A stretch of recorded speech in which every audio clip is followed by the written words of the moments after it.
Hi everyone, good morning, welcome back to my channel introvert Srila. আমি শিল্পা, তোমাদের সবাইকে আমার ভিডিওতে অনেক অনেক অনেক স্বাগত জানাই।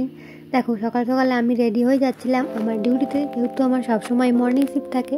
জানি না পরে কখনো চেঞ্জ হবে কিনা, বাট আপাতত আমি মর্নিং শিফটই করছি।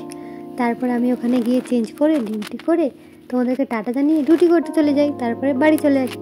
তোমরা কি একটা জিনিস খেয়াল করেছো, আমার কপালের টিপটা চেঞ্জ হয়ে গেছে? আসলে মাঝখানে আমার টিপটা পড়ে গেছিলো, তাই জন্য ওখানে যিনি জেনারেল ফিজিশিয়ান ছিলেন, ওনার কাছে সব সময় টিপের পড়া থাকে। উনি আমাকে একটা টিপ পরিয়ে দিয়েছিলেন, কারণ আমার হসপিটালে টিপ পরাটা ম্যান্ডেটরি। তারপরে দেখো, ফির দেখি আমার ঘরের অবস্থাটা আমি এরকম করে ডিউটি চলে গেছি। তাই ভাবলাম আমাকে তো ঘরটা পরিষ্কার করতেই হবে, তাহলে না পরিষ্কার করলে এই ঘরটাতে থাকা আমার পক্ষে সম্ভব না। তাই একেবারে বিছানা থেকে শুরু করেছি, কারণ কেন জানি না, আমার বিছানাটা যদি গোছানো থাকে তাহলে আমার খুব এনার্জেটিক মনে হয় না কিছু একটা কাজ করে ধপ করে শুয়ে পড়ে যেতে পারবো। তো আগে বিছানাটা গুছিয়ে নিলাম, তারপরে আস্তে আস্তে ঘরটারও ঝাড় দিয়ে দেবো। আর আমি যে আমার সোফাটার দিকে তাকাতেও পাচ্ছিলাম না। আমি জানি আমি ওই সোফাটাতে বসি না, ওই সোফাটাতে আমার জামা কাপড়ই বসে, ঘুমায়, সব কিছু করে, বাট আমি বসি না ঠিকই, কিন্তু মাঝে মাঝে তো একটু সোফাটাকে সোফার মতো সম্মান দেওয়া উচিত, তাই না? তাই ভাবলাম বিছানাটা গুছিয়ে ঘরটা পরিষ্কার করে সোফাটাকেও পরিষ্কার করে দেবো।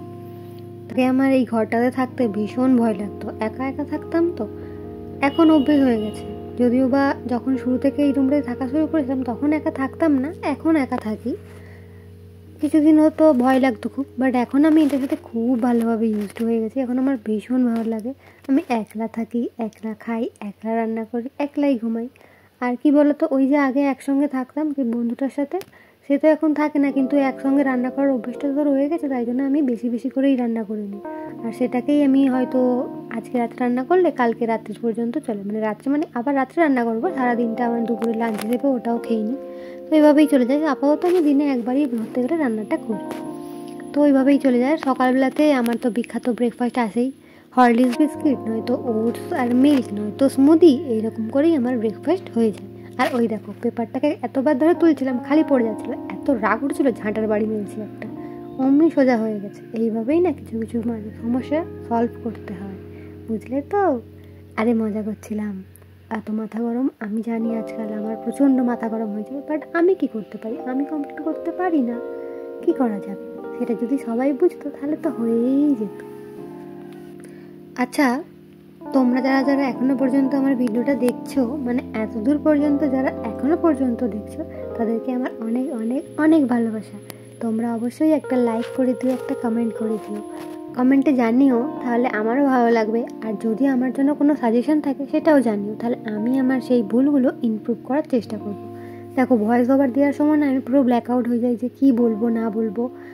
আগে থেকে ভেবে রাখি, যখন আমি ক্লিপগুলো নিই তখন ভেবে রাখি যে কী কী দেবো, কিন্তু যখন এডিট করতে যাই তখন সব ভুলে যাই, তার জন্য আর বলা হয় না।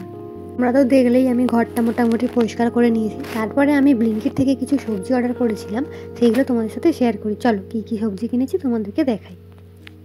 দেখো, সবার প্রথমে একটু কলা নিয়েছি, তারপরে বরবটি, পটল, আলু, আদা, পেঁপে, কাঁচা লঙ্কা, গাজর, ক্যাপসিকাম, আর একটা দুধ নিয়েছিলাম, ছোট্ট একটা দুধের প্যাকেট নিয়েছিলাম।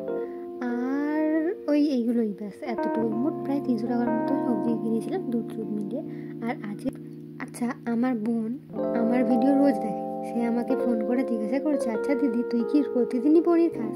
আরে না, আমি প্রতিদিন পনির খাই না, যেদিন যেদিন সোমবার থাকে সেদিনই আমি পনির খাই, কারণ একে তো নিরামিষ, তার মধ্যে কী খাবো ভেবে পাই না। তাই আমি সেদিন পনির খাই। আর পনিরের প্রত্যেকটা সোমবার অন্য অন্য রেসিপি ট্রাই করি। যেমন আজকে বানাচ্ছিলাম, আজকে ওই পনিরের ওই কি বলে না, কোরমা না কি, ওই রকম কিছু একটা বানাচ্ছিলাম, সব রকম সবজি দিয়ে পনিরটাকে দুধ আর পোস্ত, কাজু বাটা, সব কিছু দিয়ে একটা রান্না। আমিও তো নামটা মনে করতে পারছি না, যদিও বা আমি ইউটিউব দেখেই রান্নাটা শিখেছিলাম। তো খেতে মোটামুটি ভালোই হয়েছিল, বাট আমার সামাও বেশি খেতে পারলাম না আমি। তবে যেহেতু অতটা রান্না করেছি তো আমাকে তো খেতেই হবে, তাই রাত্রে খেয়েছি, তারপরের দিন দুপুরে খেয়েছি, আবার তারপরের দিন রাত্রেও খেয়েছি। এভাবেই চলে আর কি, আমার একদিন রান্না করলে সেটা আমার 2 দিন চলে যায়।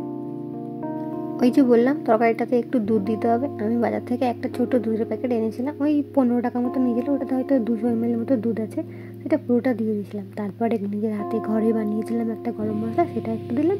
আর একটু ঘি পড়েছিল, সেটাও দিলাম। মানে বুঝতে পারছি না, পনির রান্নাটা একবারে রাজকীয়, একদম শাহি পনির রান্না করেছি একেবারে। যাকে তারপরে এটাই ছিল আমার রাত্রের খাবার। আজকে ভিডিওটা এতটাই, ভালো লাগলে অবশ্যই কমেন্টে জানিও, আর একটা লাইক, শেয়ার, সাবস্ক্রাইব